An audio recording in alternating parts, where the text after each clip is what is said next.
Okay. Trade receivables हम basically किसको कहते हैं कि जब बिजनेस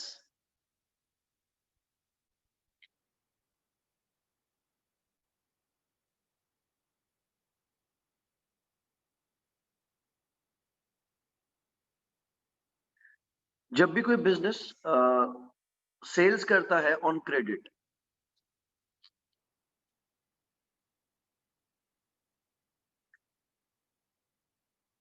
तो एज पर अक्रूवल प्रिंसिपल हम सेल तो उस ही टाइम रिकॉर्ड कर देते हैं जब हम ट्रांजैक्शन करते हैं। पैसे अगर नहीं मिलते भी तो हम रिसीवेबल रिकॉर्ड करते हैं, जिसको हम कहते हैं ट्रेड रिसीवेबल।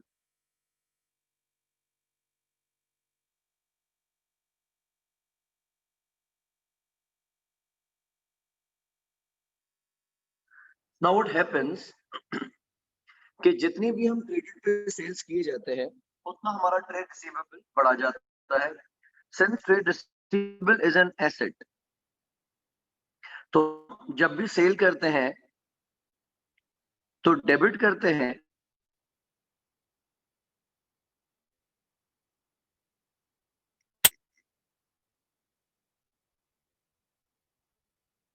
ट्रेड रिसीवेबल्स को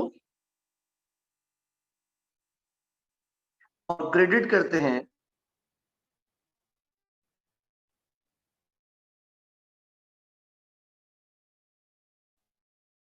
रेवेन्यू।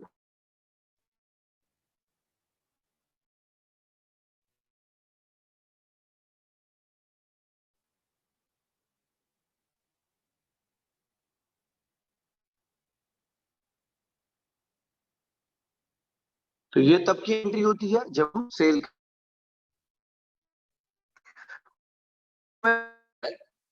तो रेवेन्यू हम तब नहीं मान, इनकम हम तब नहीं मान लेते। तो जब कस्टमर हमें पेमेंट करेगा हम उस वक्त डेबिट करेंगे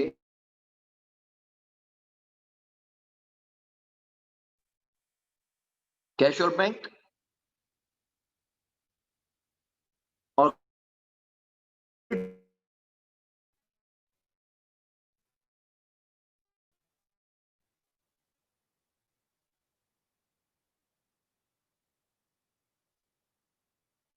ट्रेड रिसीवेबल्स।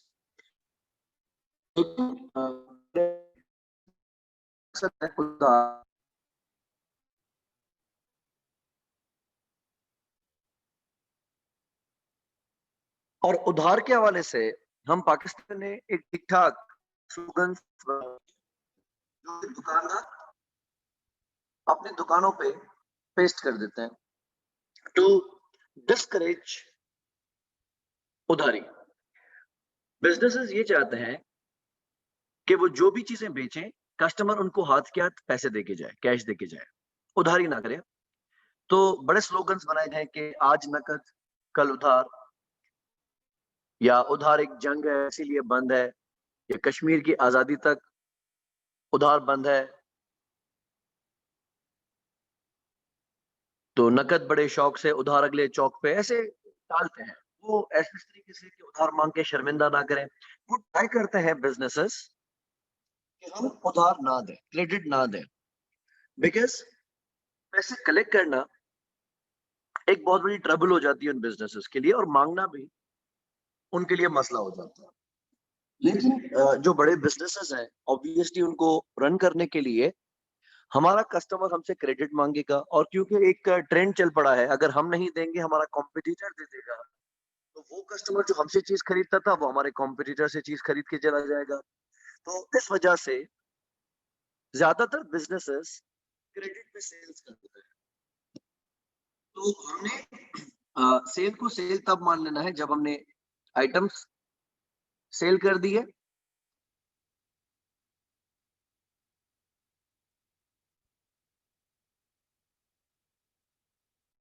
और जब हमें कस्टमर पैसे देगा तो हम सिर्फ अपना एक एसेट खत्म करके दूसरा एसेट रिकॉर्ड कर लेंगे, रिसीवेबल को खत्म करके कैश रिकॉर्ड कर लेंगे, लेकिन सेल तभी रिकॉर्ड करनी होगी जब हमने चीज बेची होगी। अच्छा, अब उधार के साथ एक रिस्क आता है।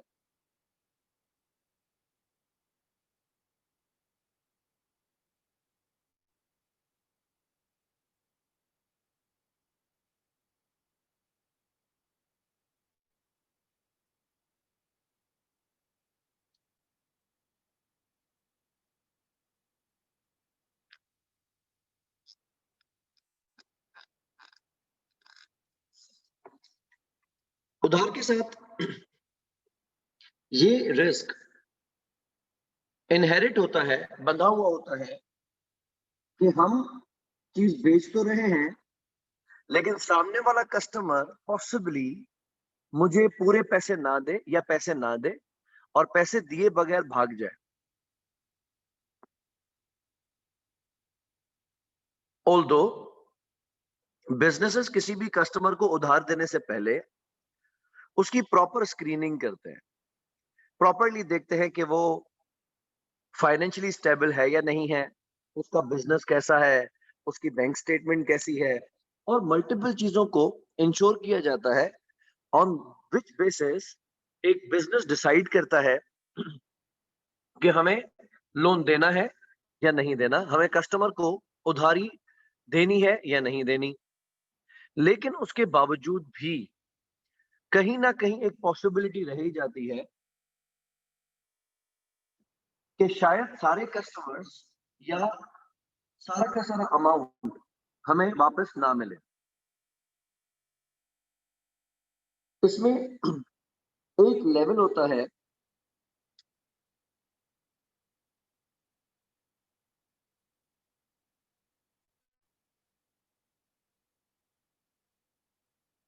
जिसको हम नाम देते हैं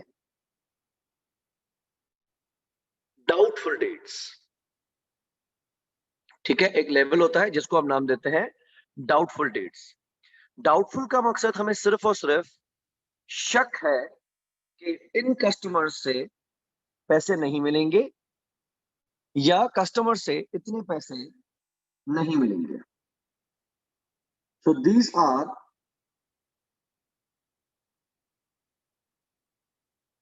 पॉसिबल डिफॉल्ट्स।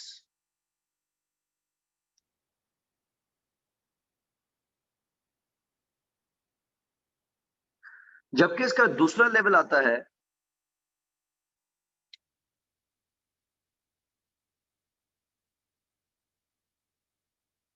बैड डेट्स, या जिसको हम नाम देते हैं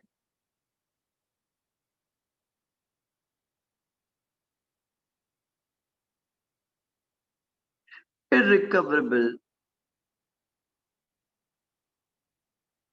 डेट्स। तो जब हम बात करते हैं बैड डेट्स की या इररिकवरेबल डेट्स की, तो ये कंफर्म डिफॉल्ट्स है।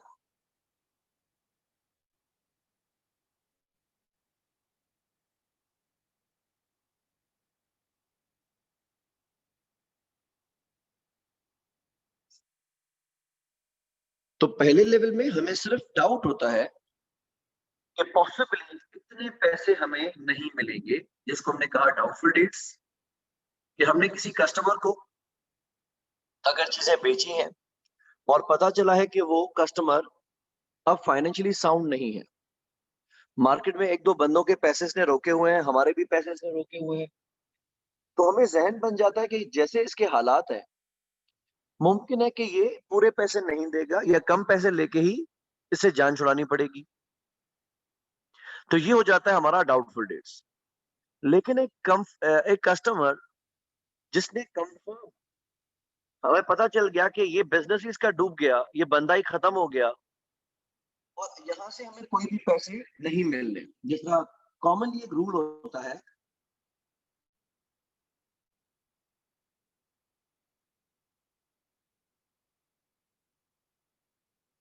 टू डिक्लेयर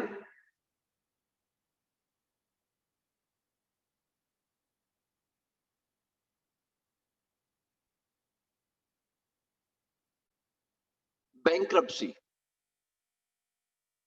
किसी को आइडिया है व्हाट इज बैंक्रप्सी?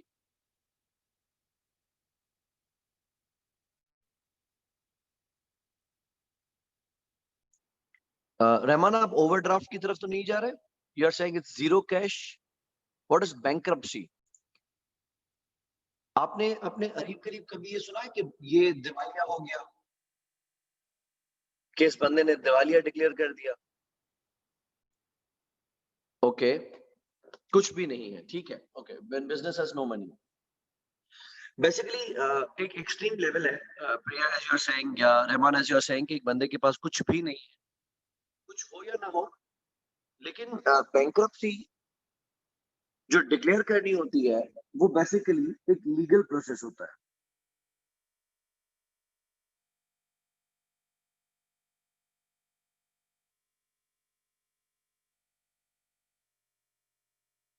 एक होता है सिंपली डिफॉल्ट करना।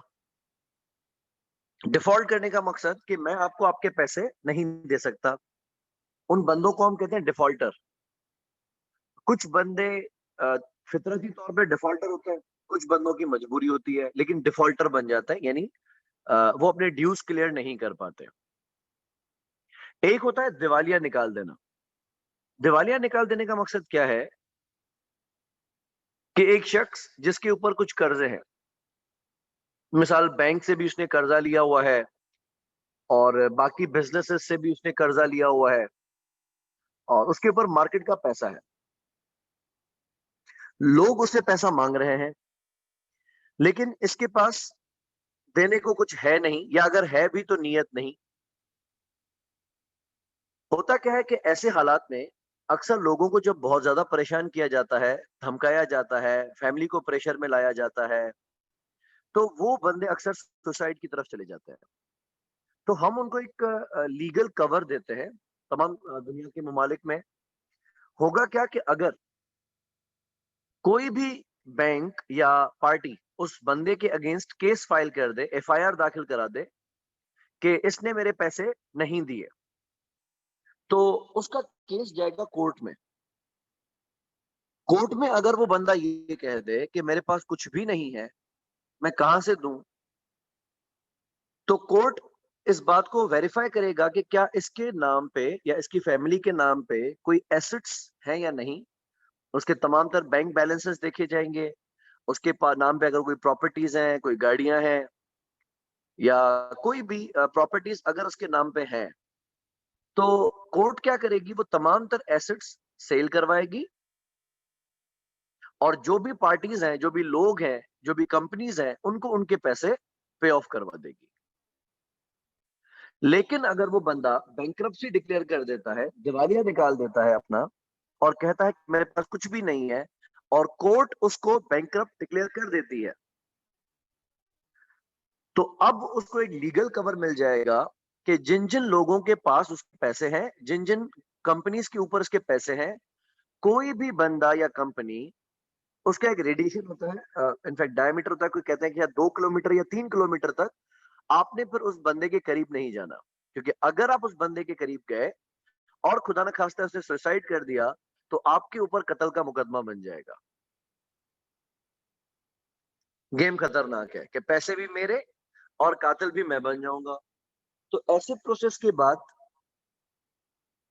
बेहतर ऑप्शन यही होता है कि अपने पैसों को से हाथ निकाल दें, क्योंकि सामने वाले बंदे ने अपनी बैंकरप्सी डिक्लेयर कर दी है।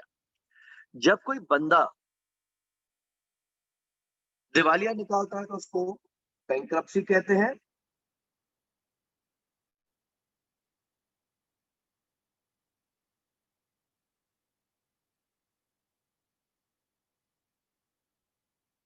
और जब कोई बिजनेस या कंपनी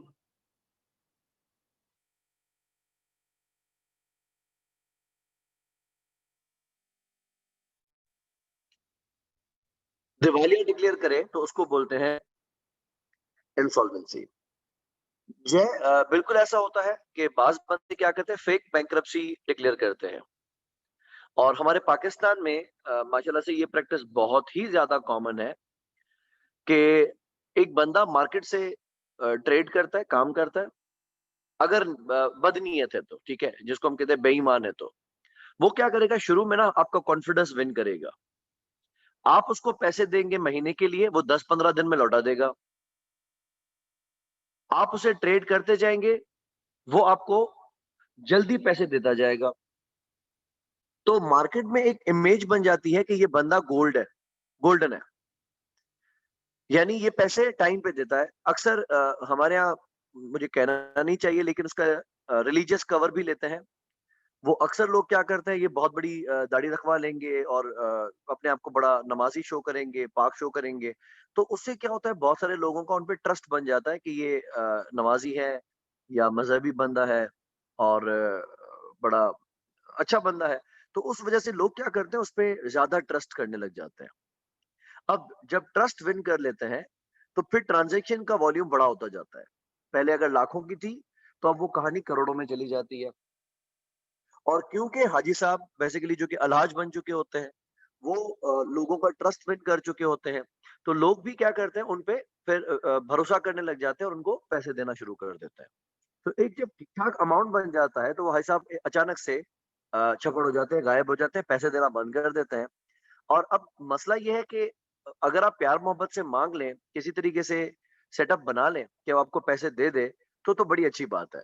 लेकिन अगर आपको कोर्ट में लेके गए, तो हमारे पाकिस्तानी अक्सर क्या करते हैं, अपने नाम पे प्रॉपर्टीज़ रखते ही नहीं है। वो क्या करते हैं, वो प्रॉपर्टीज़ किसी और के नाम पे रखते हैं। तो कल को जब वो कोर्ट में आएँगे भी और कोर्ट में ये दिखाएँगे कि मेरे पास कुछ भी नहीं है, और कोर्ट जब वेरीफ़ाई करेगी, तो वाक़ई में उसके नाम पे कुछ भी नहीं होगा। उसके नाम पे चंद एक आध कोई गाड़ी, कोई प्रॉपर्टी अगर निकल आई, कोई बैंक बैलेंस निकल आया, कोई बॉन्ड्स निकल आए, तो वो कोर्ट उनको बिकवा के लोगों को कोई बहुत ही मुट्ठी भर पैसे दे देती है। मतलब करोड़ों की कोई अगर डील होगी, करोड़ों रुपए किसी के ऊपर ड्यू ड्यू होंगे, तो कोर्ट बांधेगी कि 20-20 हज़ार रुपए, 25-25 हज़ार रुपए 1 महीना करके हाजी साहब आपको देंगे। तो सामने वाला बोलेगा कि भाई इससे बेहतर है ना ही दे। करोड़ रुपए मेरे फँसे हुए और 25-25 हज़ार रुपए करके हर महीने में देगा, तो ये कहानी पता नहीं कब जाके पहुँचेगी। लेकिन बहरहाल एक लीगल कवर है। हर मुल्क का लीगल सिस्टम इस बात को एक्नॉलेज करता है, और कोई बंदा अगर डिफॉल्ट हो जाता है, तो ऐसे हालात में बाकी लोगों के पैसे डूब जाते हैं। तो हमारे यहाँ बड़ा वाज़ेह मशवरा होता है कि अगर कोई बंदा आपके पैसे खा जाता है, तो उसको कभी भी लीगल मैटर्स में ना फँसाया करें। बाकी उसको अपने प्यार-मोहब्बत से कोई हाथ जोड़ के या डरा-धमका के किसी तरीके से पैसा निकाल सकते हैं, तो वो ज़्यादा बेहतर होता है। लेकिन लीगली हमारे पास ऑप्शन मौजूद होता है टू डिक्लेयर बैंक्रप्सी।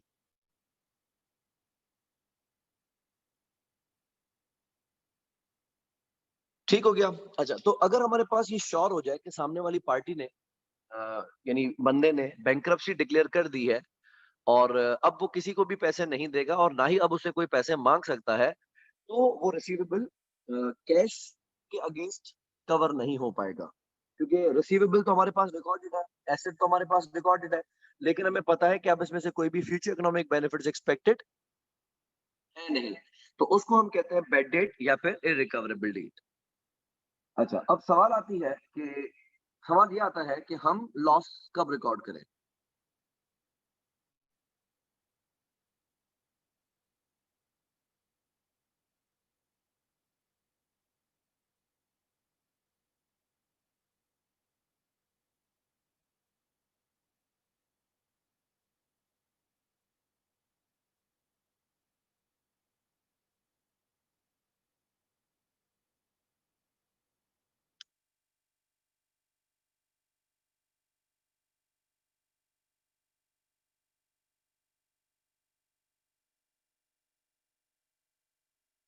तो एक बिज़नेस को अपना लॉस इस हवाले से कब बुक करना चाहिए,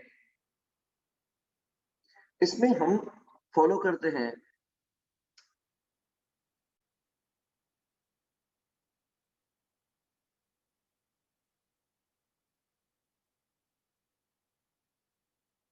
प्रूडेंस कॉन्सेप्ट। किसी को याद है what is prudence concept? Okay, prudence concept basically हमने अकाउंटिंग कॉन्सेप्ट्स में देखा था, जिसको हम कहते हैं कि प्रूडेंस का मकसद है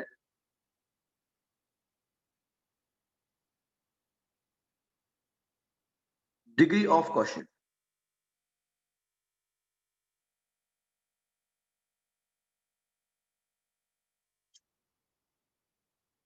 गुड। सो प्रॉफिट को एंटिसिपेट ना करें, लॉसेस प्रोवाइड कर दें, जुबैर दैट्स परफेक्ट। और रेवेन्यू को ओवर एस्टिमेट ना करें, Rahman that is fine, correct. Degree of question का मकसद कि कोई भी पॉजिटिव चीज हम वक्त से पहले नहीं बताएंगे। तो हम ये लिखते हैं कि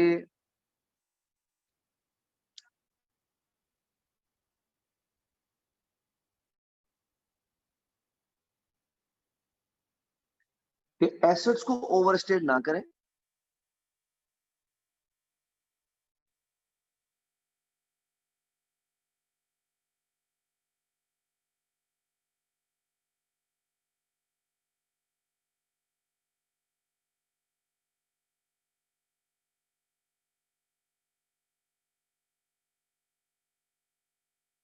और लायबिलिटीज को अंडरस्टेट ना करें कि अगर कोई एसेट में डाउट है तो उसको कम करके दिखा दें, और लायबिलिटी में डाउट है तो उसको बढ़ा के दिखा दें। इस वजह से हम क्या करते हैं, हम लॉस तभी रिकॉर्ड कर लेते हैं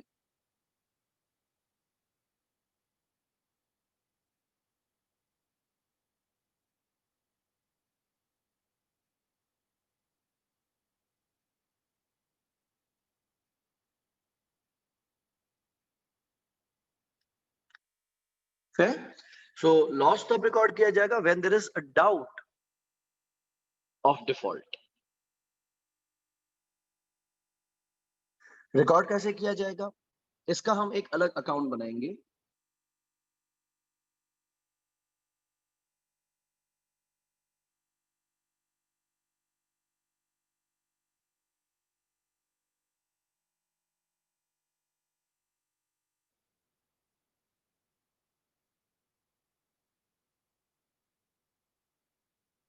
जिसका नाम रखा जाएगा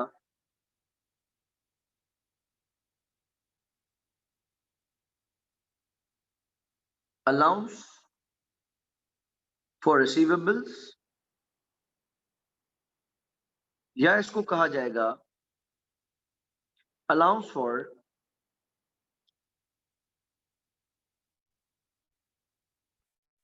डाउटफुल डेट्स।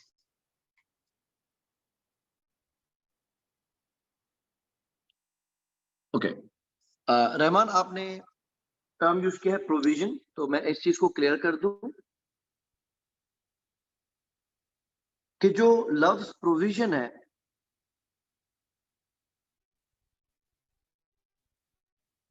स्टैंडर्ड्स के मुताबिक लफ्ज प्रोविजन के माने हैं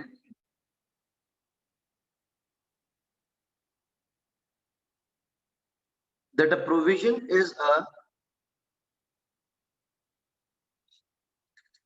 liability। ठीक है, प्रोविजन का मकसद है लायबिलिटी। तो बाकी लायबिलिटीज और प्रोविजन में क्या डिफरेंस है? Provision is a liability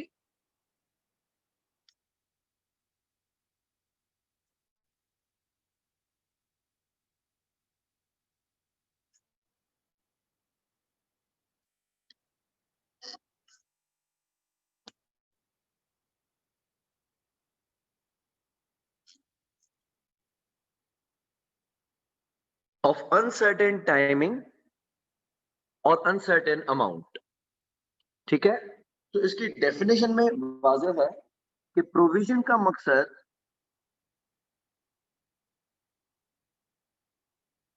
this should be a liability, जबकि allowance for doubtful dates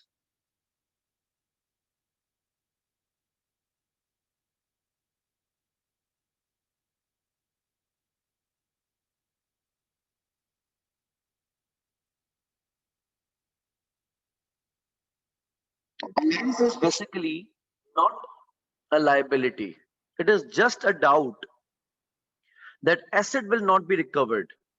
liability का मकसद हमें पैसे देने हैं।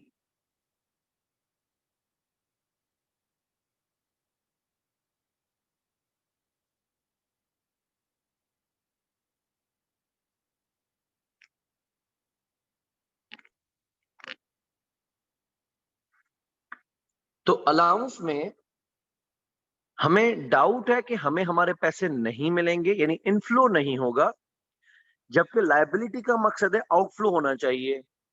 Therefore, the allowance for doubtful debt cannot be referred as a liability। पुरानी किताबें जो आउटडेटेड सिलेबसेस हैं, या आप फ्रैंकफर्ट वगैरह जितने भी किताबें देखेंगे, इंटरनेट पे देखेंगे, तो वहां पे प्रोविजन फॉर रिसीवेबल्स या प्रोविजन फॉर डाउटफुल डेट का नाम यूज किया जाता है, लेकिन ऐसा करना दुरुस्त नहीं है, ठीक नहीं है, गलत है। क्योंकि प्रोविजन का हम लफ्ज सिर्फ तब इस्तेमाल कर सकेंगे when there is a liability, and this is not a liability. Remember what is nature of allowance for doubtful date.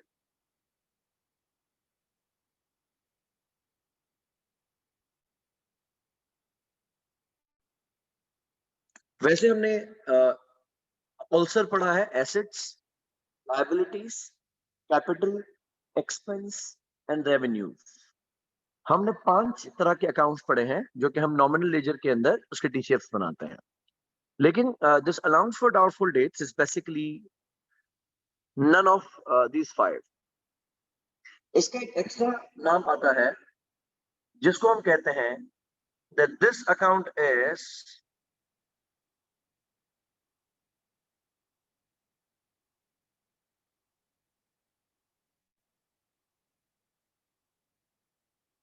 contra to asset। ऐसा सेम हमने पढ़ा था for accumulated depreciation।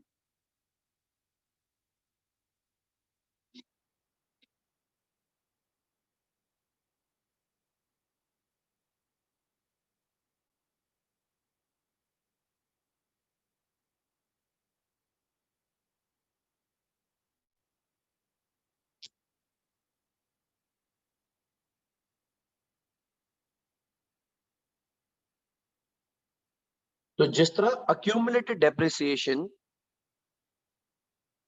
एक contra to asset account है, ठीक उसी तरीके से allowances for doubtful debt भी एक contra to asset account है। तो हम इसको liability का नाम बिल्कुल भी नहीं दे सकते।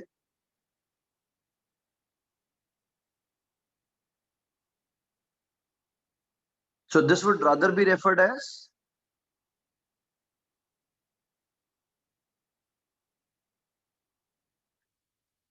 contra to asset। ठीक हो गया? अच्छा, अब हम आते हैं कि इसको मेजर कैसे किया जाएगा।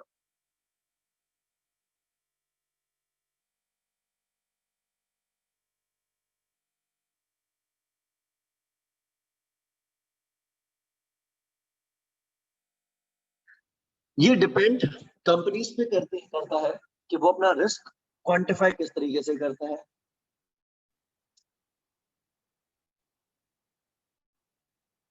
इसका एक तरीका है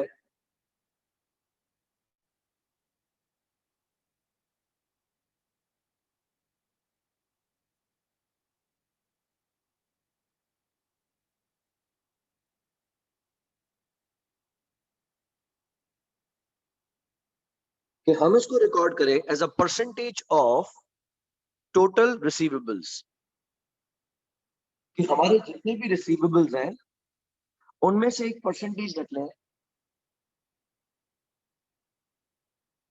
लेट्स हम ये कह दें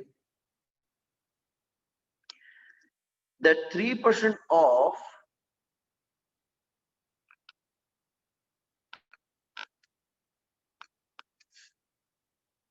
receivables are doubtful।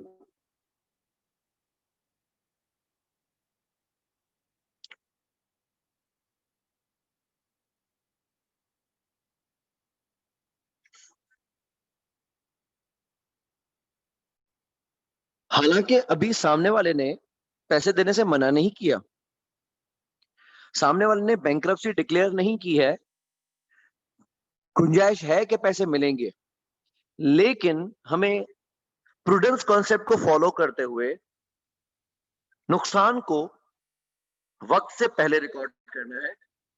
उसको रिकॉर्ड करने के लिए, मेजर करने के लिए एक तरीका ये मुमकिन है कि आप तमाम रिसीवेबल्स को एक ही सफ में खड़ा कर दें और तमाम कस्टमर्स पे एक ही तरह का डाउट शो कर दें कि इनमें से मुझे डर है कि ये 3% रिसीवेबल्स नहीं मिलेंगे। अच्छा, कैसे किया जाएगा? इस चीज को समझना जरूरी है।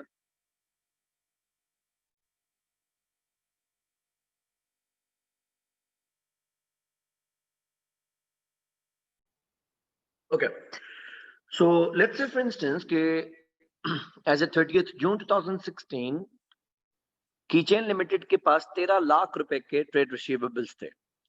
So the company had to collect 1.3 million from its customers. जबकि यही कस्टमर्स एज 30th जून 2017 1.8 मिलियन पे आ गए। इससे पहले कंपनी ने कभी कोई अलाउंस नहीं बनाया था and this was very first time कि 30th जून 2016 पे कंपनी ने ये डिसाइड किया कि हम 3% ऑफ रिसीवेबल्स का अलाउंस देंगे। अब होगा क्या?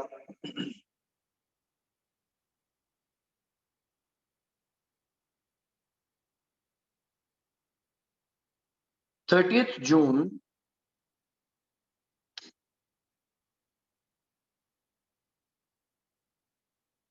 2016 एंड 17 में जब हम अपनी स्टेटमेंट्स में रिसीवेबल्स दिखाएंगे तो हमारे पास रिसीवेबल्स होंगे कितने?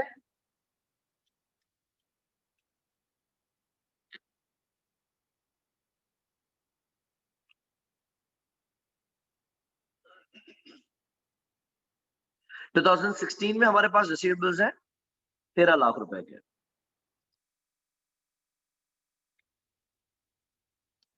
और 2017 में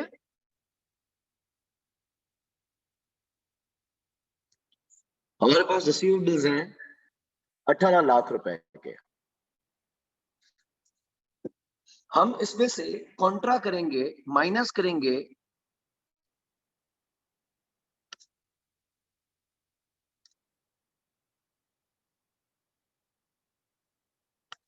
हमारा नया अकाउंट जिसका हमने नाम रखा है allowances for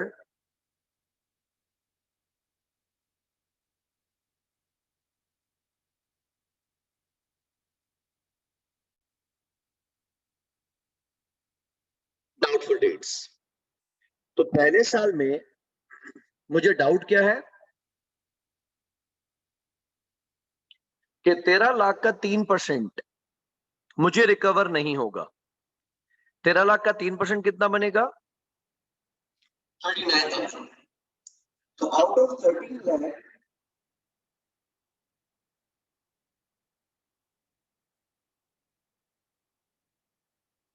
I am in doubt that receivables of 39,000 will not be recovered, although it's not sure। ठीक है, लेकिन मुझे डाउट है। तो प्रूडेंस ने कहा कि शक है अगर नुकसान का तो उसको होने से पहले ही शो कर दें। तो मैं रिसीवेबल कितना दिखाऊंगा?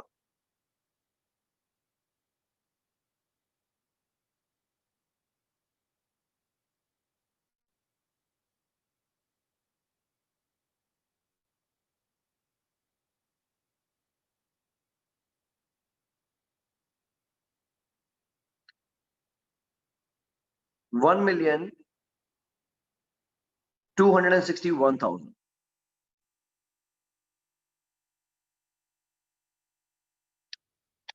इससे पहले मुझे बेड डेट होने के चांसेस कितने थे? तो मैंने वाज़ेह किया है कि ये हमने अनाउंस बनाया है for the first time.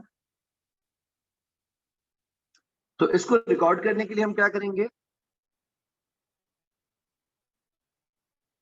Debit करेंगे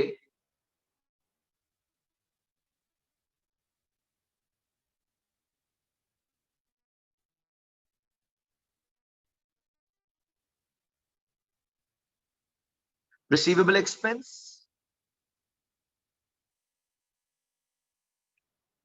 बाय 39,000 एंड क्रेडिट करेंगे कॉन्ट्रा अकाउंट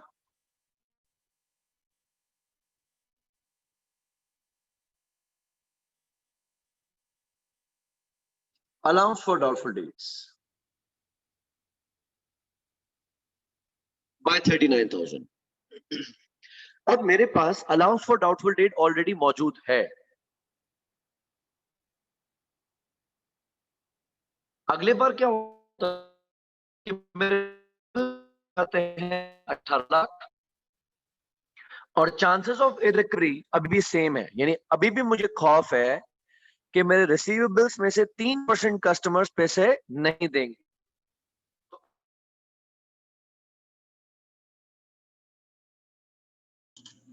ओके, डाउट हमें अभी भी वही है कि रिसीवेबल्स का 3% हमें नहीं मिलेगा। तो पहले जब 13 लाख के रिसीवेबल्स थे, हमें डर था कि 39,000 नहीं मिलेंगे। अब आपके रिसीवेबल्स 18 लाख है। 18 लाख का 3% कितना बनेगा?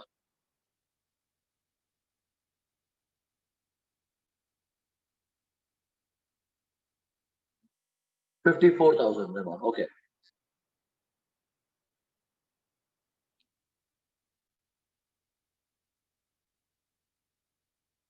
तो 18 लाख के रिसीवेबल्स में से 54,000 मुझे डाउट है कि नहीं मिलेंगे। बाकी कितने पे श्योर हूं कि मिल जाएंगे?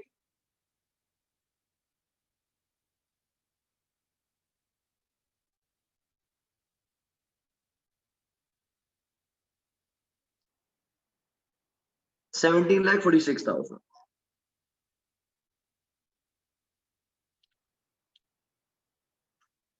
लेकिन इस बात का ध्यान रहे कि ये 54,000 पूरा का पूरा डर नया नहीं है। 2016 में मुझे 39,000 का खौफ था, अब मुझे 54,000 का खौफ है। आपने क्या करना है, अलाउंसेस के अंदर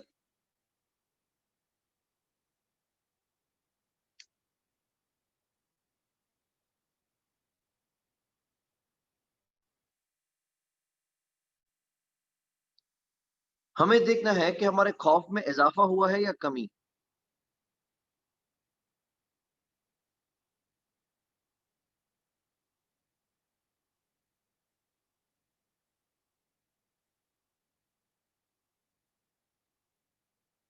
पहला, आप मुझे ये बताएंगे कि allowance for doubtful date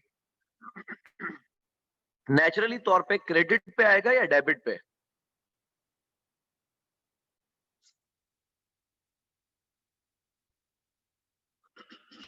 Rahman कह रहे हैं क्रेडिट पे आना चाहिए, क्यों? जुबैर का भी कहना है क्रेडिट पे, क्यों?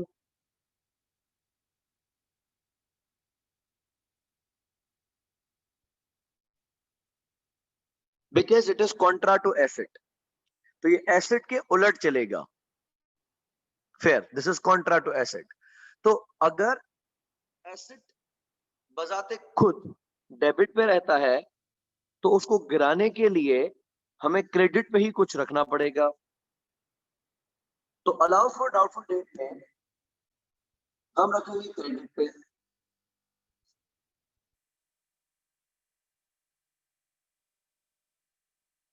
हमारे पास पहले 2016 की शुरुआत में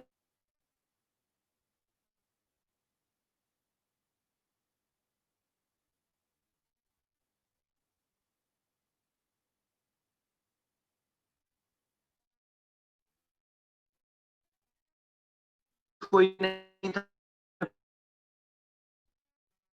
और पहला हमने रिकॉर्ड कब किया है? 30 जून 2016 में। और साल के आखिर में आपको डर है कि कस्टमर्स की तरफ से मुझे 39,000 नहीं मिलेंगे। हम ये देखेंगे कि साल के बिगिनिंग में कितना खौफ था और साल के आखिर में कितना खौफ है। रिमेंबर, ये खौफ कैरी फॉरवर्ड है, ये एक साल से दूसरे साल कैरी फॉरवर्ड हो रहा है, नया खौफ नहीं है हर साल। तो अगर आपको साल के बिगिनिंग में कोई खौफ ही नहीं था और अब आपको डर है कि मेरे 39,000 डूब जाएंगे, तो इस साल आपके खौफ में कितना इजाफा हुआ है?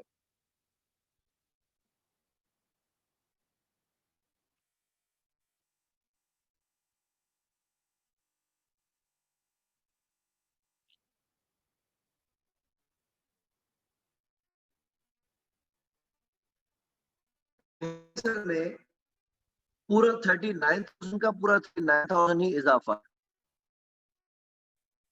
तो प्रॉफिट पूरा 39,000।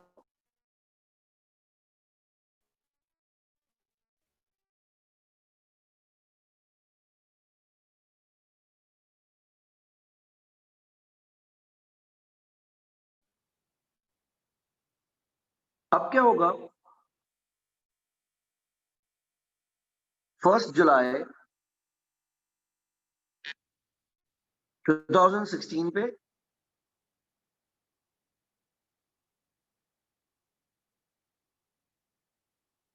we'll have a brought down balance। Opening balance कितना है, हमें पहले से ही खौफ था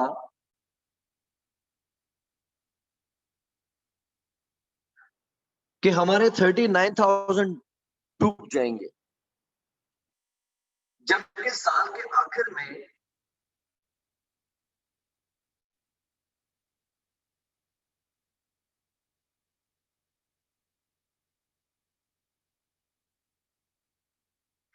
आपको डर है कि आपके 54,000 डूब जाएंगे।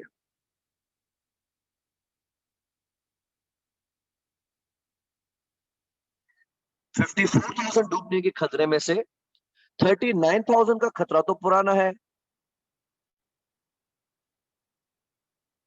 नहीं रहमान, 16-17 वहां 15-16 है।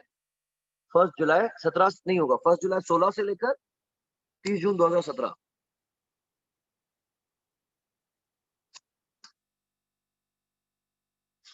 सत्रह तो ओपनिंग हो जाएगा ना फिर। अच्छा, आप देखिए हमारे खौफ में इजाफा हुआ है या कमी हुई है, यानी हमारा अलाउंस इंक्रीज हुआ है या डिक्रीज हुआ है। तो पहले हमें खौफ था 39,000 डूबने का, अब हमें खतरा है 54,000 डूबने का। तो दिस इज ऑब्वियसली इंक्रीज। जितने से इंक्रीज होगा उतना हम अपनी प्रॉफिट और लॉस में खर्चा शो करते जाएंगे।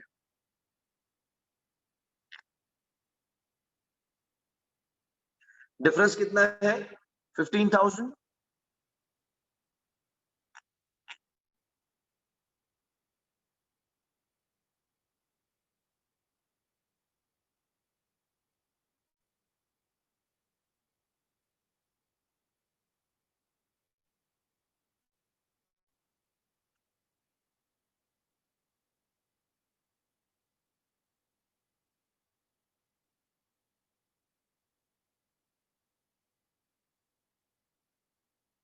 तो दूसरे साल में हम डेबिट करेंगे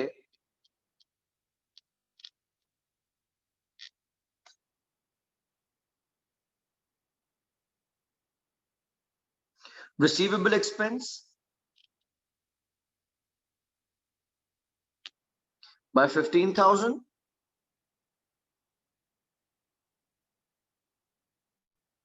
और क्रेडिट करेंगे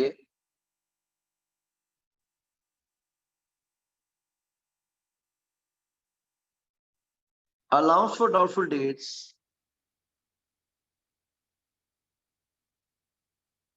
बाय 15,000।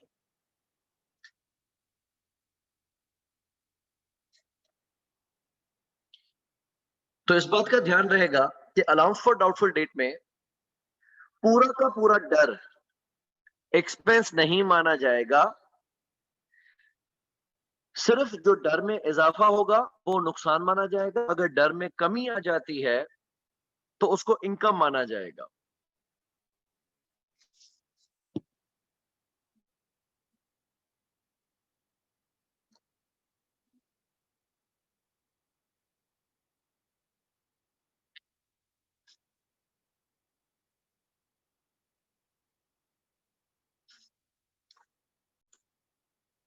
ओके, अब के बाद देखिए क्या हुआ है कि 30 जून 2018 का जो हमारा साल है उसमें हमारे रिसीवेबल्स तो बढ़ के 20 लाख हुए हैं, लेकिन जो डाउटफुल डेट्स की परसेंटेज है वो हमने 3% से गिरा के 2% कर दी है।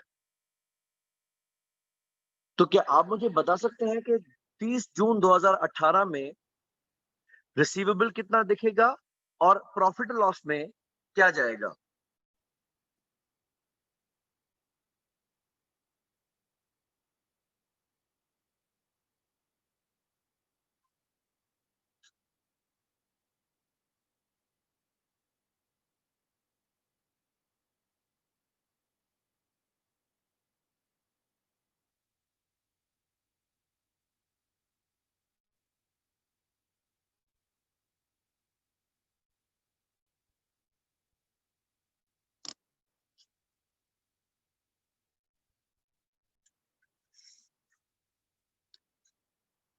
क्योंकि हम अगर 2018 देखें,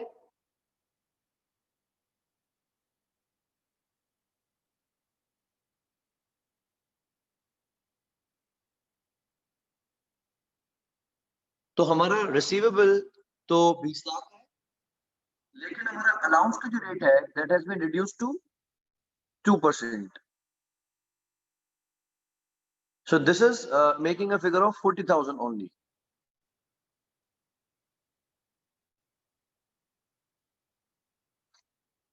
अब जो हमारा नेट रिसीवेबल होगा,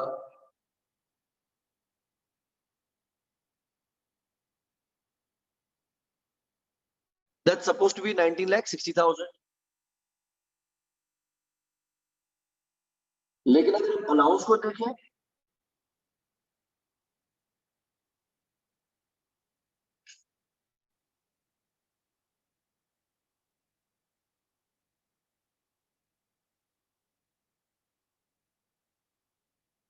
तो 1 जुलाई 17 पे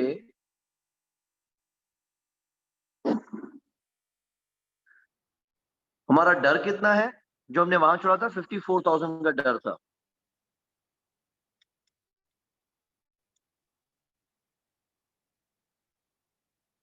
जबकि 30 जून पे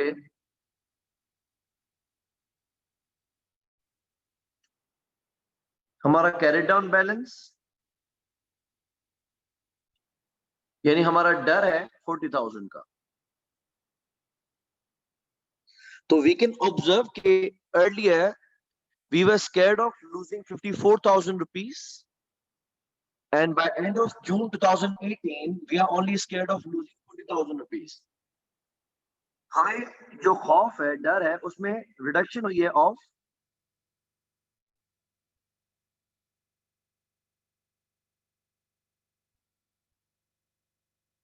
14,000.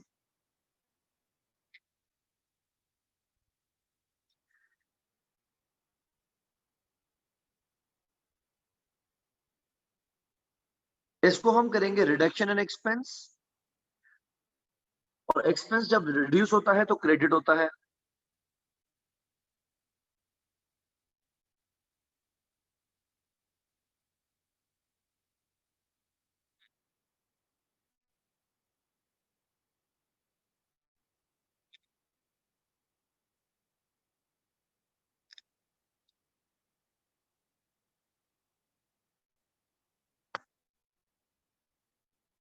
ठीक है, तो अब की बार हम एंट्री क्या करेंगे? हमारा अलाउंस कम हुआ है, डेबिट करेंगे हम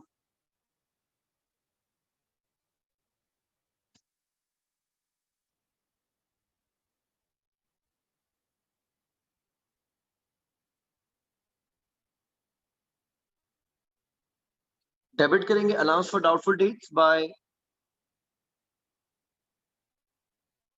14,000, क्योंकि हमारा खौफ कम हुआ है.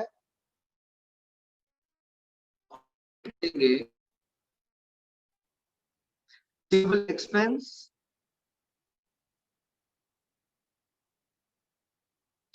या फिर आपको अदर इनकम दिखा दें, कोई इशू नहीं है.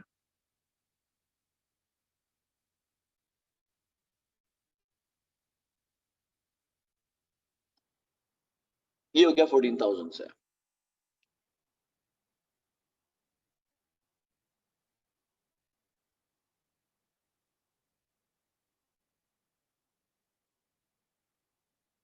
ये हो गया हमारा डाउटफुल डेट.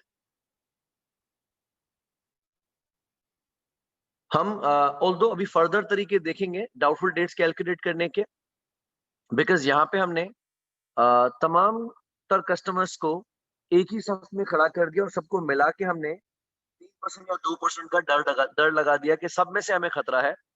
जबकि ऐसा हो सकता है कि कुछ कस्टमर्स के पैसे डूबने की गुंजाइश ना हो, का डर ना हो, और कुछ कस्टमर्स में से डाउट हो कि इनमें से पैसे नहीं मिलेंगे, तो हम इस अलाउंस कैलकुलेट करने के तरीके को चेंज भी कर सकते हैं। इनकी ट्रीटमेंट डिट्टो सेम रहेगी, सिर्फ मेजरमेंट में फर्क आ सकता है। फर्दर मेजरमेंट मेथड्स पे आने से पहले मैं आपको बैड डेट्स कवर करा दूं, इरिकवरेबल डेट्स कवर करा दूं, तो उसके बाद हम फिर अलाउंसेस की फर्दर मेथड्स की तरफ आएंगे।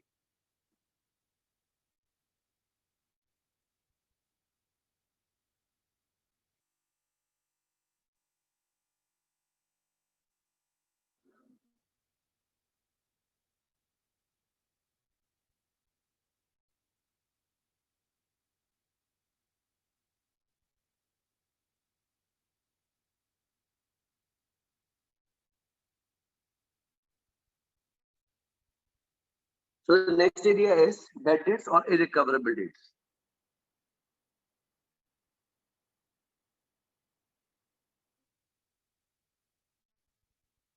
So this is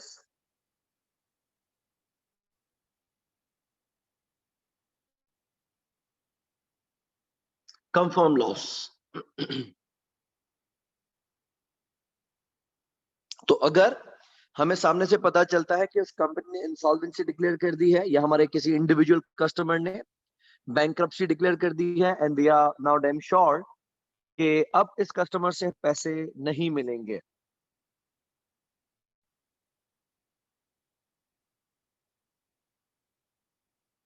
क्योंकि दिस इज कंफर्म्ड,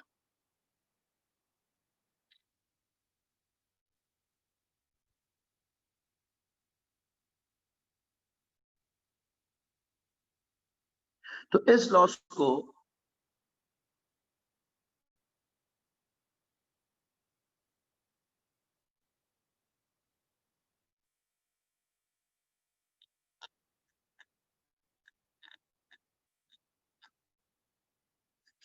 हम रिसीवेबल्स में से उड़ा देते हैं डायरेक्टली। तो this loss is deducted directly from receivable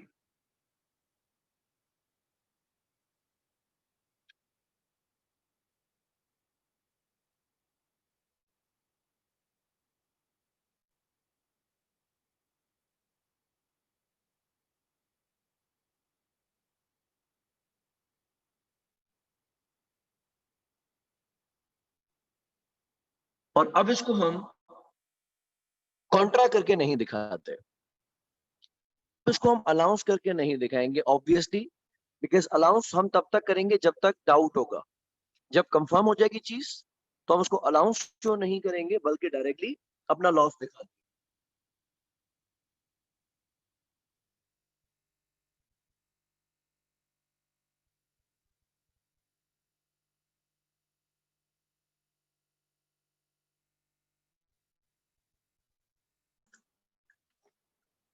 okay, so now we can observe कि अगर एक कंपनी के पास 28 लाख रुपए के ट्रेड रिसीवेबल्स हैं,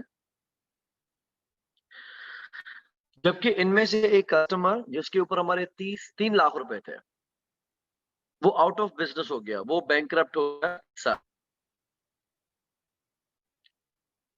क्योंकि वो 3 लाख रुपए 100% डूब गए और हम अलाउंस बनाते हैं 2.5% का।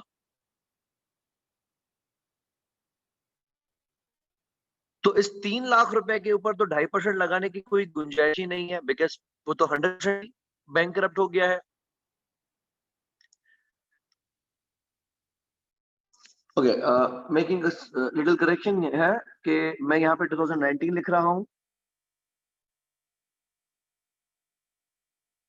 कि 30 सितंबर 2019 पे हमारा अलाउंस 55,000 था। आपने बताना है कि अब हमारा रिसीवेबल कितना होगा और इस साल प्रॉफिट लॉस में क्या जाएगा। Waiting for your calculations. देखिए किस हद तक आपको समझ में आता है।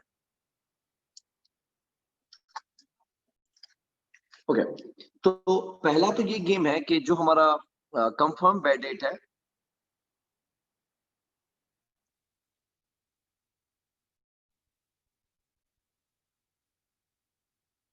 उसको हम डायरेक्टली भेज देंगे रिसीवेबल एक्सपेंस में, क्योंकि उम्मीद तो ये थी कि हम डेबिट कैश करेंगे और क्रेडिट रिसीवेबल करेंगे, मगर ये हो ना सका। मजबूरन इस कस्टमर ने बैंक्रप्सी डिक्लेयर कर दी, तो हम जहां डेबिट कैश करने वाले थे वहां हम रिसीवेबल एक्सपेंस को डेबिट कर रहे हैं, और नाउम्मीद हो गए। हमने क्रेडिट कर दिया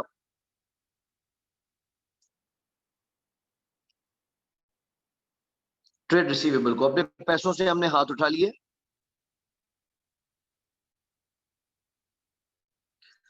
इसको हम नाम देते हैं to write off. So we are basically writing of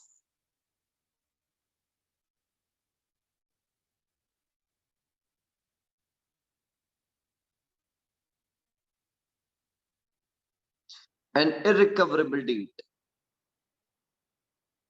since we are sure कि ये पैसे अब हमें नहीं मिलेंगे।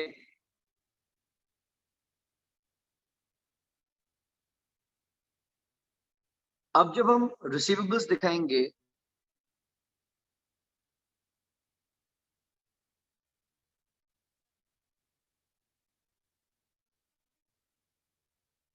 तो हमारे पास रिसीवेबल्स थे 2.8 मिलियन के, यानी 28 लाख के।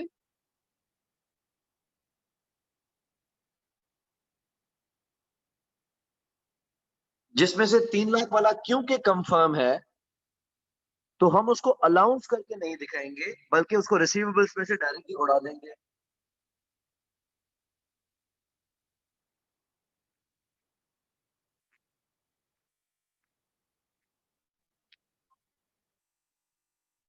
हमारा बाकी ट्रेड रिसीवेबल रहा 25 लाख। एक भाग गया तो क्या हुआ, बाकी भी सब दूध के धुले हुए नहीं है, तो हमें उनमें से डाउट है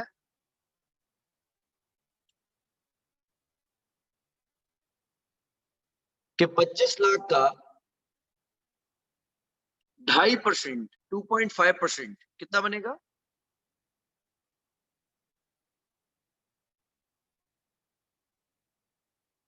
62,500।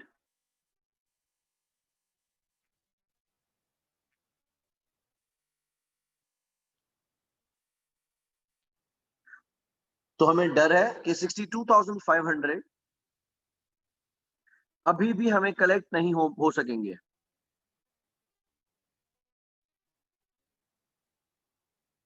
लेकिन क्यों वो डाउट में है, तो हम उसको डाउट करके ही दिखा रहे हैं।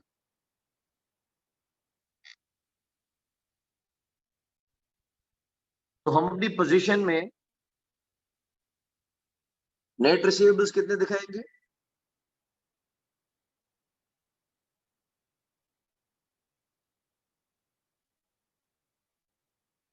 जुबैर, 22,24,000 बहुत कम नहीं है रिसीवेबल्स? हाँ, 24,37,500 मेक सेंस।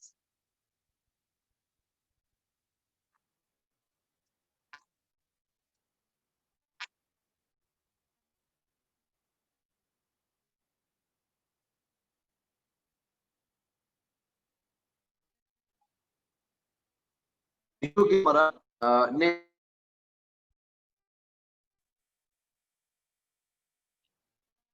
पोजीशन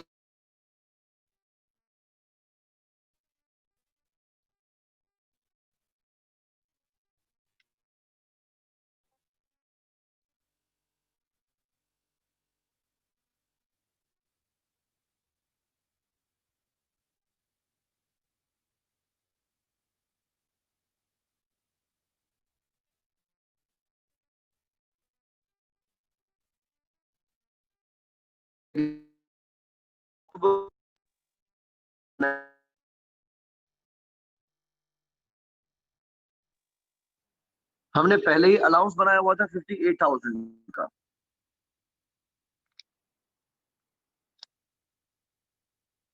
और इस साल की आखिर में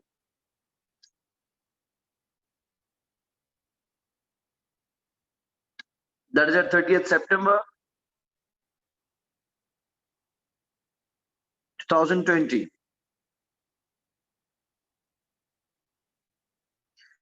We have got CD balance of 62,500.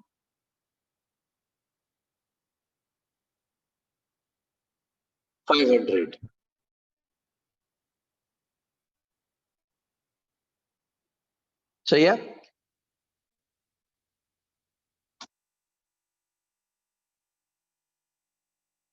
ठीक हो गया जुबैर, अभी तो क्लियर है ना?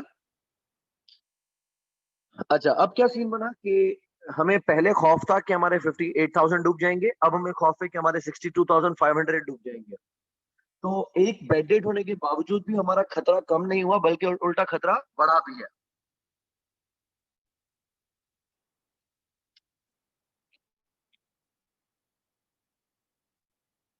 कितने से हमारा खतरा बढ़ा है? 4,500 से।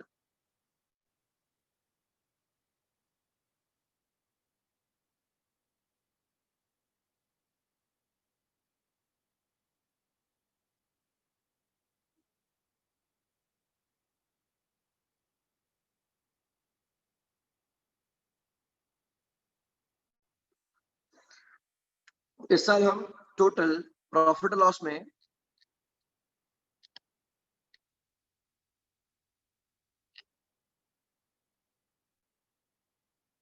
रिसीवेबल एक्सपेंस कितना दिखाएंगे? इसमें एक तो आ जाएगा बेड डेट,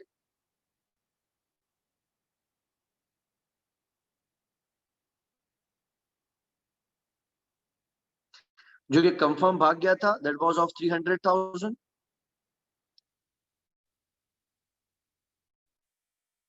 और दूसरा हम शो कर रहे हैं इंक्रीज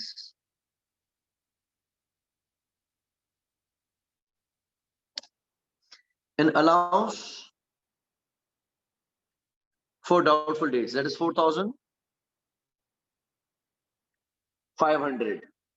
तो हमारे प्रॉफिट और लॉस में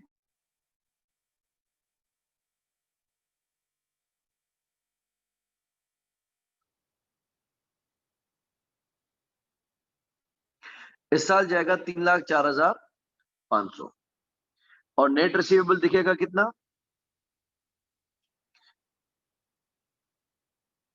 2,437,500।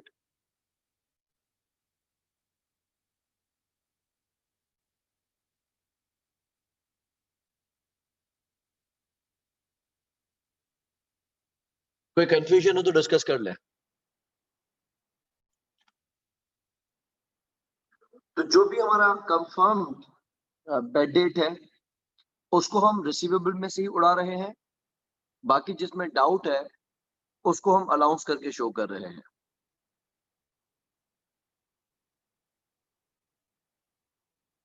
एक क्वेश्चन फर्दर प्रैक्टिस करते हैं, फिर अलाउंस के फर्दर कैलकुलेशंस की तरफ मूव करेंगे।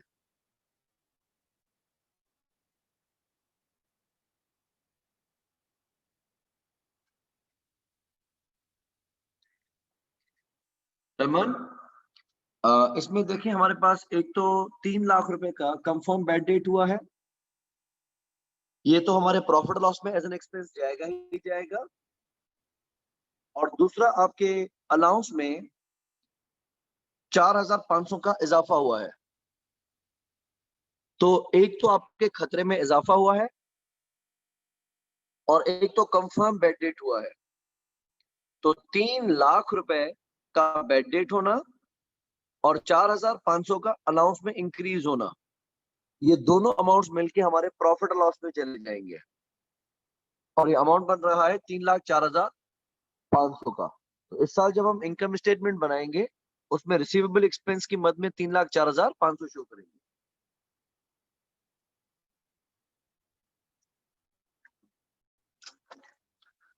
ओके, मैंने 2 सालों का कंसेक्टिव दिया है। लेट्स से मास लिमिटेड है जिसके पास ट्रेड रिसीवेबल्स 3.4 मिलियन के हैं at 31st March 2019 and 4.1 million के हैं at 31st March 2020। कुछ कस्टमर्स जिनके ऊपर 3.5 लाख रुपए थे वो बैंकरप्ट हुए हैं 2019 मार्च तक,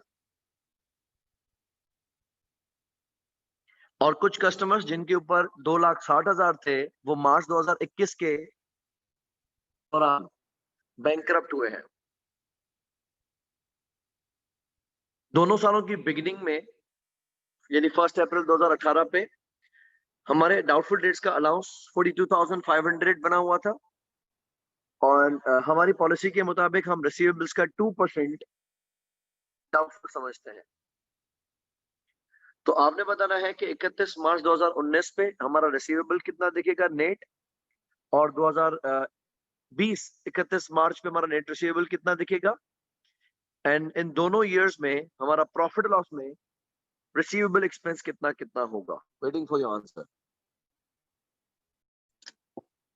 ठीक है, आंसर्स आप लोगों के आगे हैं, हम क्विकली इसको सॉल्व कर लेते हैं।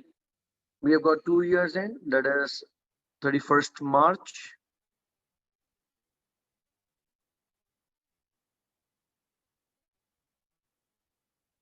2019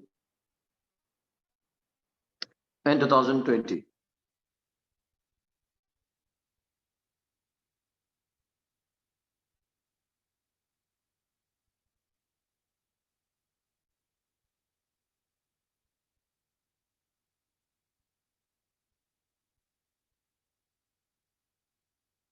टू 2019 में ट्रेड रिसीवेबल्स वैसे है तो 34 लाख, नहीं इनफेक्ट हाँ ठीक है 34 लाख है, लेकिन उसमें से 3,50,000 का तो कंफर्म बेड डेट है।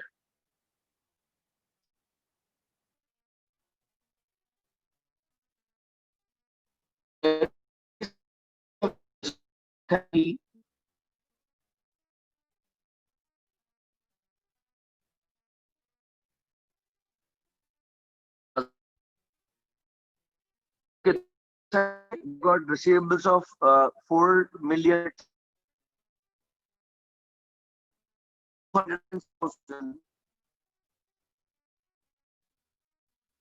कितना बन रहा है 10 लाख से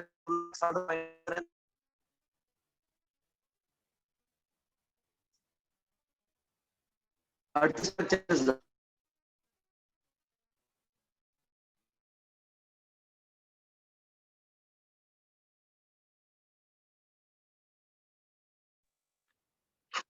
ओके, तो हमारे trade receivables at 31st March 2019 is 3,50,000। 2020 में we have got bad debts of 2,60,000। तो 41 लाख में से 4.1 मिलियन में से अगर हम 260 माइनस कर रहे हैं तो we have got I guess 3,840,000।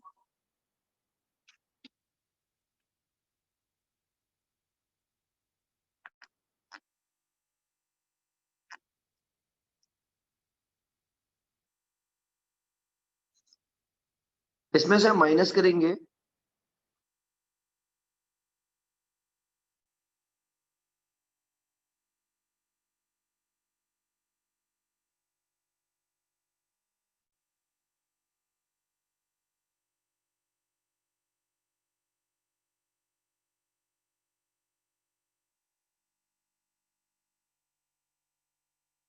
Allowance for doubtful dates. तो 2019 में हम अगर अलाउंस बनाए विच इज 2% ऑफ रिसीवेबल्स, तो 3,50,000 का 2% कितना बनेगा?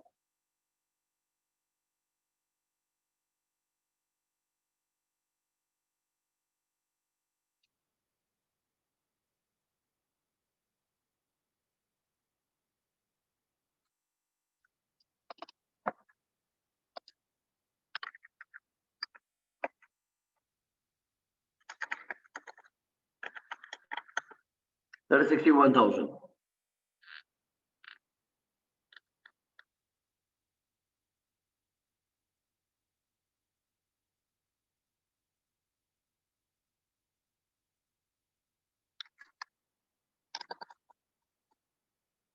और नेट रिसीवेबल रहेगा 2 million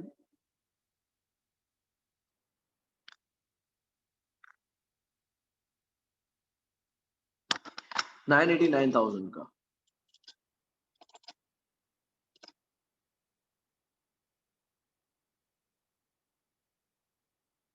So, Naviha, your answer was correct. Your answer is correct. Zubair और रहमान, आप लोगों ने जो मुझे रिसीवेबल बताया था, that was merely after deducting the bad debts.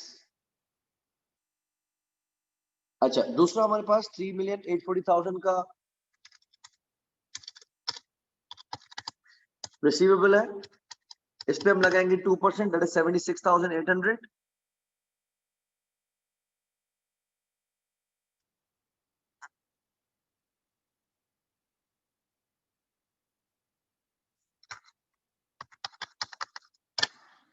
और रिसीवेबल बनेगा 3,763,200।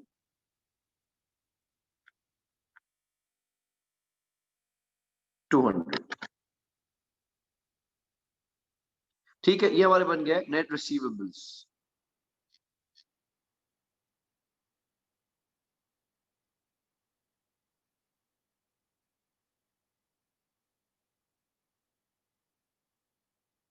और प्रॉफिट लॉस में क्या क्या जाएगा?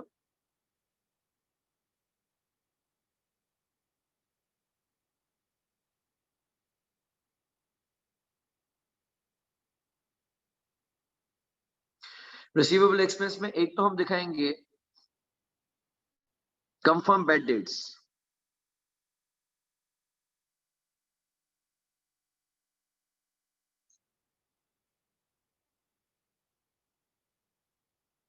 जो कि पहले साल में हमारा रिकवरेबल डेट है 350,000।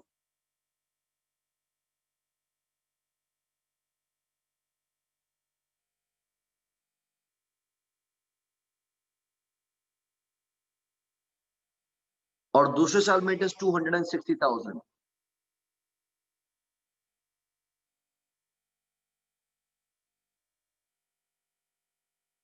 दूसरा हम रखेंगे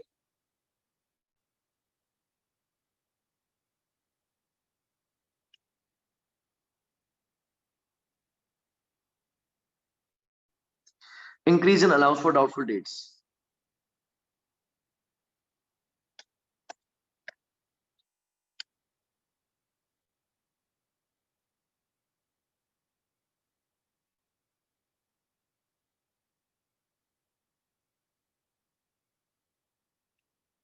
जिसमें हमें गिवन है कि एट 1 अप्रैल 2018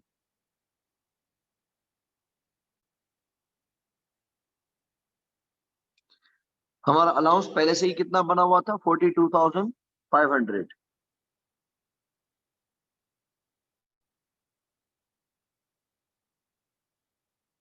और पहले ही साल के आखिर यानी 31 मार्च 2019 में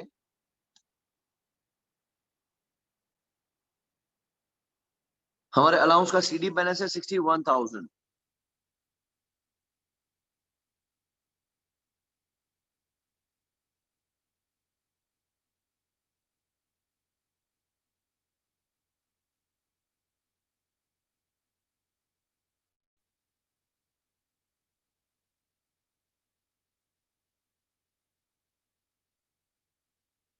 how much is difference?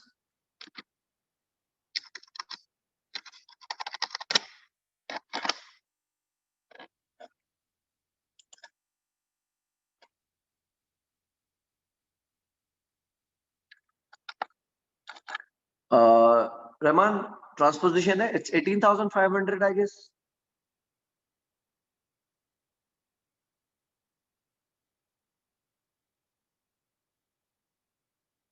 $18,500, okay. So this will also be taken into profit or loss.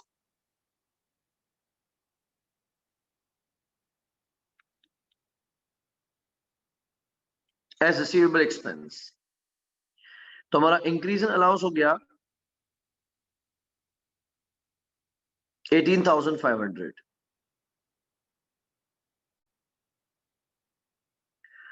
Profit loss में टोटल अमाउंट कितना भेजेंगे? 3,68,500।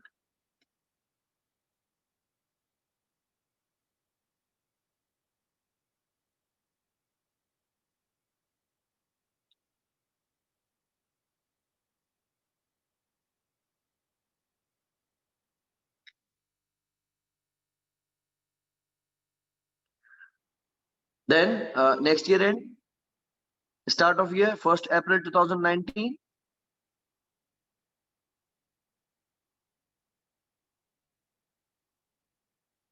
Brought down balance is 61,000.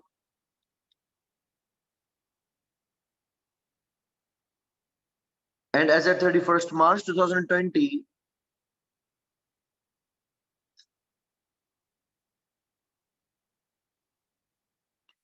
हमारा अलाउंस कितना कैलकुलेट हुआ? 76,800.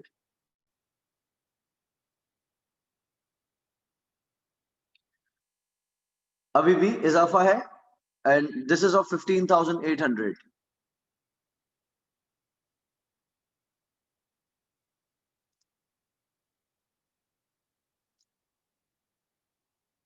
This will also be charged as an expense into profit or loss.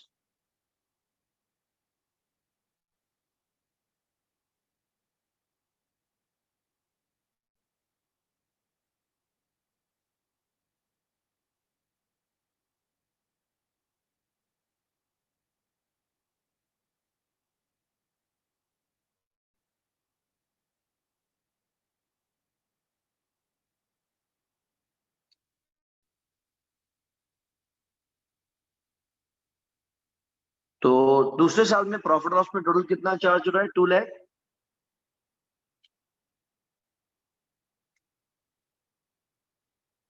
75,800.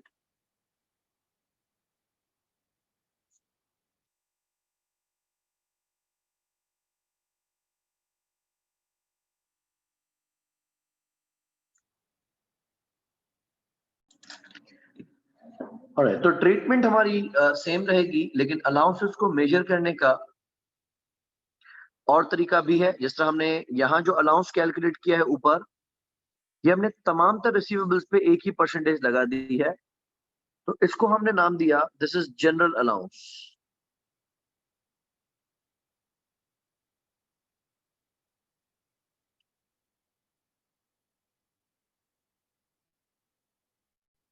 General का मकसद आपने सारे कस्टमर्स को एक ही कैटेगरी में खड़ा कर दिया.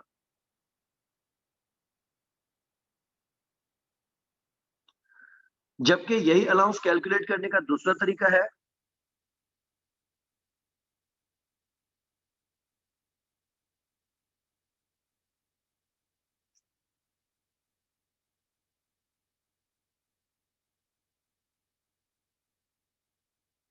Specific allowance. स्पेसिफिक अलाउंस और जनरल अलाउंस में डिफरेंस क्या है? कि जनरल में हम सारे कस्टमर्स पे एक ही परसेंटेज लगा देते हैं, जबकि स्पेसिफिक अलाउंस में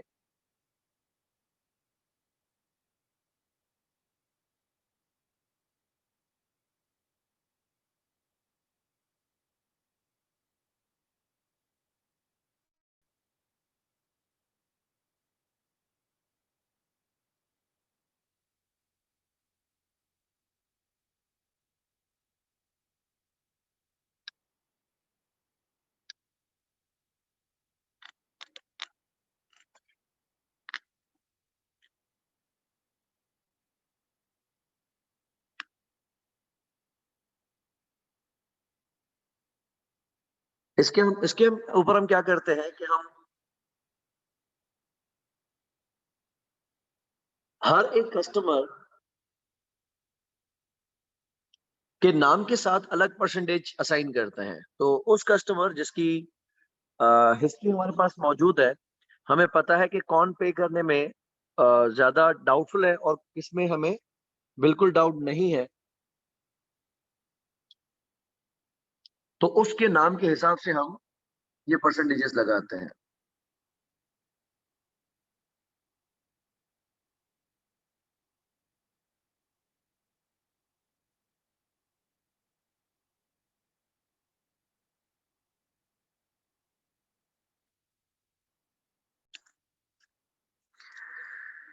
ओके. इस क्वेश्चन में क्या सीन है कि हमारे पास टोटल रिसीवेबल्स हैं 3,60,000 के, लेकिन इसमें से दो कस्टमर्स हैं. एक के पास थे हमारे 1,60,000 और दूसरे के ऊपर थे हमारे 2.5 लाख रुपए. ये दोनों बैंकरप्ट हो गए। तो बाकी हमारा रिसीवेबल कितना बनेगा?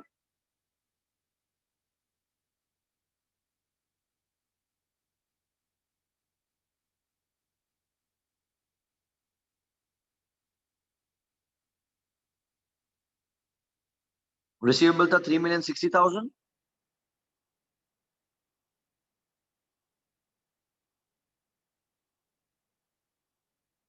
और उसमें से एक कस्टमर जिसके ऊपर 1,60,000 थे,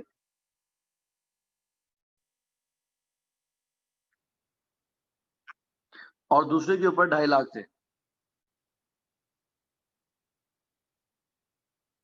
दोनों भाग गए, बाकी बैलेंस बचा रहमान के मुताबिक 26,50,000 का।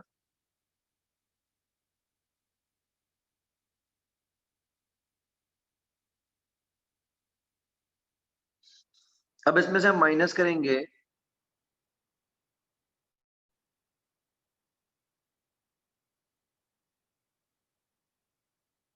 अलाउंस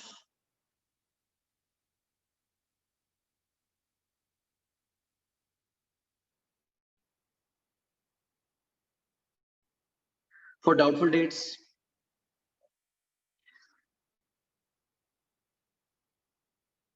जो कि पहले तो हम बनाते थे जनरल, यानी सारे कस्टमर्स को एक साथ खड़ा कर देते थे। अब देखो हमारे पास कस्टमर्स हैं कितने, टोटल अमाउंट है 26,50,000 का, जिसमें से हमने लिस्ट निकाली है कि एक कस्टमर है मार्क, जिससे 6 लाख रुपए मिलने हैं और उस पर 5% डाउट है। जॉन, जिसे 11 लाख मिलने हैं, उस पर 1% डाउट है। केविन, जिससे 5 लाख मिलने हैं, उस पर 10% डाउट है। बाकी डिफरेंस कितना रह जाता है?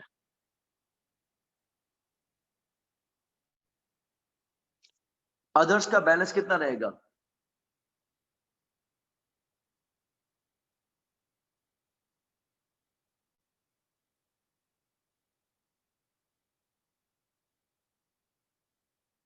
चार लाख 50।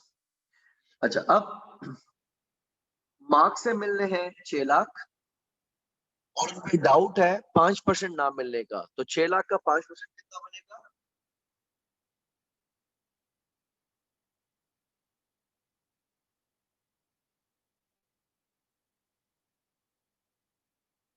$30,000। तो हमें डाउट है कि 30,000 मार्क से नहीं मिलेंगे। जॉन के 11 लाख पे 1% डाउट है।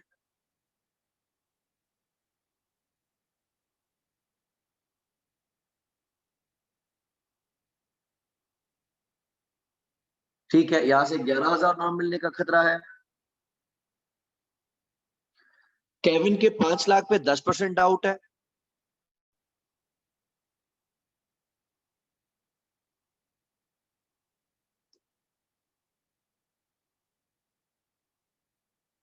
और बाकी जितने कस्टमर्स हैं 4.5 लाख रुपए, उनमें 0.5% डाउट है।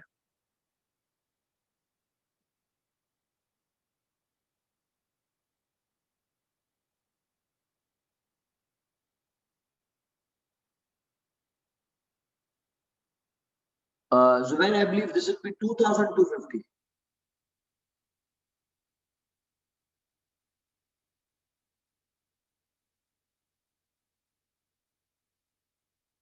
ठीक है, ओके, तो टोटल कितना हो गया डाउट का अलाउंस?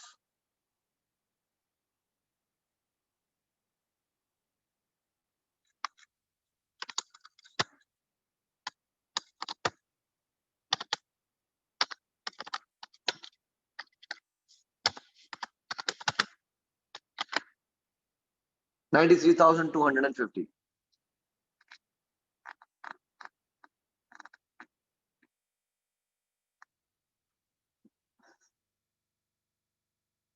तो हमारा अलाउंस है 93,250। बाकी हमारा रिसीवेबल कितना रह जाएगा नेट?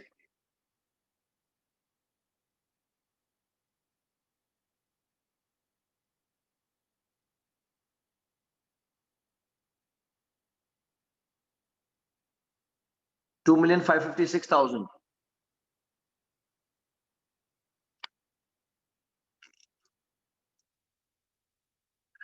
$750.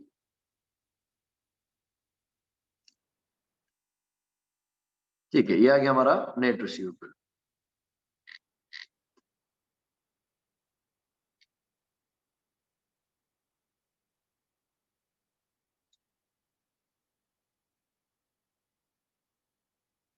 और इस साल प्रॉफिट लॉस में कितना जाएगा, उसके लिए हम देखेंगे कि हमारा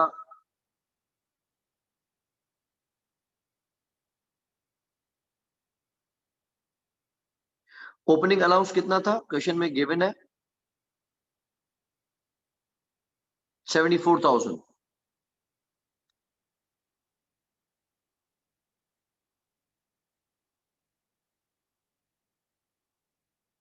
और क्लोजिंग अलाउंस हमने अभी भी बनाया है स्पेसिफिकली 93,250।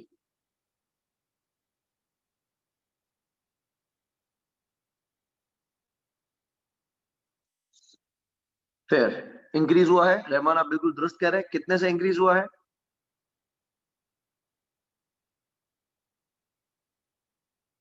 19,250 रुपए। ठीक है,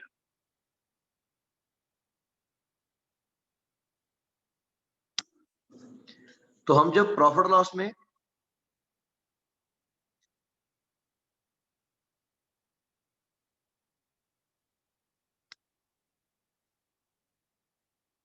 रिसीवेबल एक्सपेंस दिखाएंगे,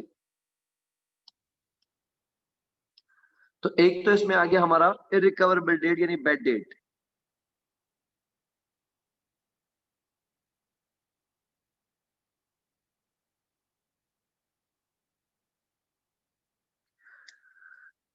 दो बंदे हैं, एक 1,60,000 वाला है, एक 250 वाला है, ये हो गया 4,10,000।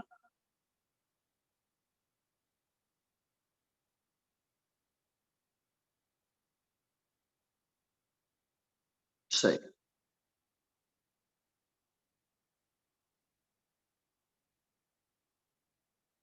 और बाकी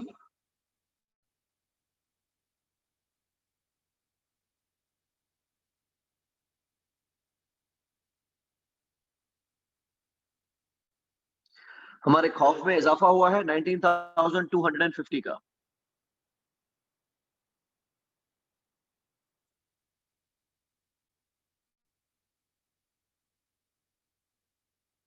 तो टोटल खर्चा कितना हो गया, 4,29,000।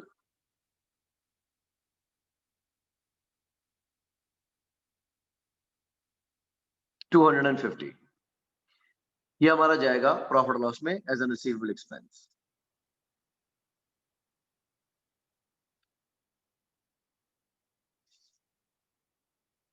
किसी को डाउट्स हो तो क्लियर कर ले, डिस्कस कर ले।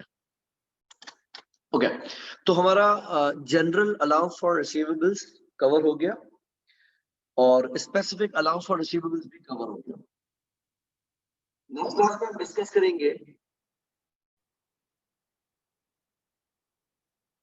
इसका तीसरा तरीका कैलकुलेट करने का, दैट इज एजिड डेटा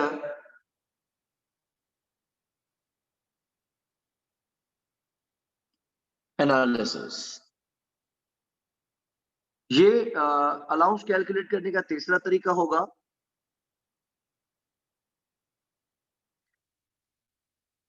जिसमें हम बुनियाद बनाएंगे वक्त को।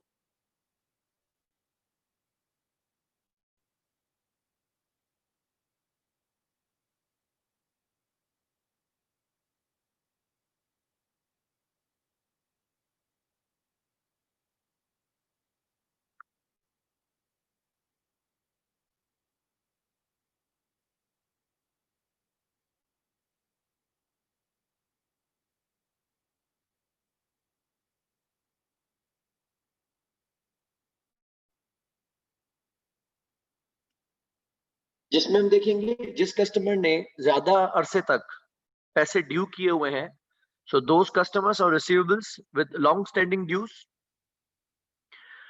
will be considered more prone to risk of default. हम ये कहेंगे कि जिस कस्टमर को जितना ज्यादा अरसा हुआ है इनवॉइस ना पे किए हुए, उसके डूबने के उतने ही ज्यादा चांसेस माने जाएंगे। So it's again quite practical कि अगर कस्टमर महीने के अंदर 2 महीने के अंदर पैसे दे देता है तो फाइन, लेकिन अगर 1 महीना हो गया, 2 महीना हो गया, 3 महीना हो गया, 4 महीना हो गया, तो जितना ज़्यादा टाइम कस्टमर को गुज़र चुका है पेमेंट किए हुए, उतना ही ज़्यादा रिस्क होगा डिफ़ॉल्ट का। ये कैसे बनाया जाएगा? इसकी पूरी एक लिस्ट बनती है एजी डेटा एनालिसिस की, और देखा जाएगा कि कौन से कस्टमर या कितना अमाउंट कितने टाइम से ड्यू है। उसमें कस्टमर का नाम नहीं लिखा जाएगा, कस्टमर का दौरानिया लिखा जाएगा, ड्यूरेशन लिखी जाएगी कि इनवॉइस से लेकर अब तक कितना अरसा गुजर चुका है और कस्टमर ने हमें पेमेंट नहीं की है। तो ये इंशाल्लाह हम अपनी कल की क्लास में करेंगे। आज की क्लास में हमने ये स्पेसिफिक और जनरल अलाउंसेस और बेड डेट्स का टॉपिक कवर कर लिया। अब ये मूव करें अटेंडेंस की तरफ।